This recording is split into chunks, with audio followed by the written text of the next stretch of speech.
Here are objectives for Chapter 7. First, we're going to identify the major types of relationships. Then we're going to explain how disclosure and feedback affect those types of relationships. Then we're going to describe how communication functions at various stages within relationships.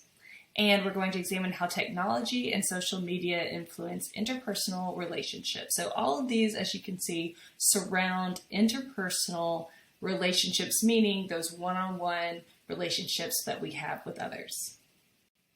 So here's a quick chapter intro.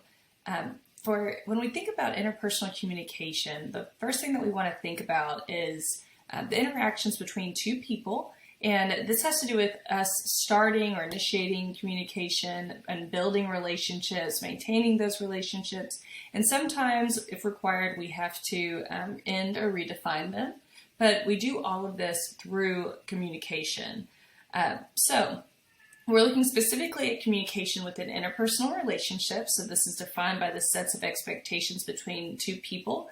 And this is usually developed over time or interactions with each other. So sometimes if, say you don't know someone very well, that's part of that uncomfortable feeling is not knowing how to communicate with that person because you don't have a whole lot of interactions to base it off of. So you have to kind of build that and then become more comfortable.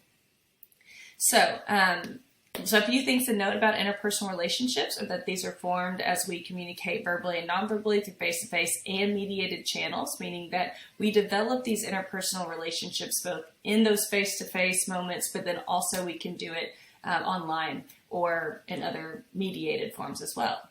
And then the interpersonal relationships component of communication is a lot about what satisfies our need to feel connected to others. Like when you think about all the types of communication, this one specifically is going to really satisfy that need for people. All right, and so the last thing that I think is really important that we recognize is that healthy relationships are satisfying to all those involved, meaning a healthy interpersonal relationship requires both people to feel satisfied in some way from that relationship, not just intimacy, but also platonic relationships as well.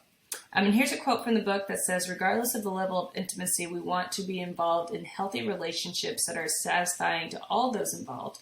How we communicate is central to achieving that goal. So if you remember a few chapters back, we talked about healthy communication climate or positive. I should say that positive communication climate and positive or negative communication climate.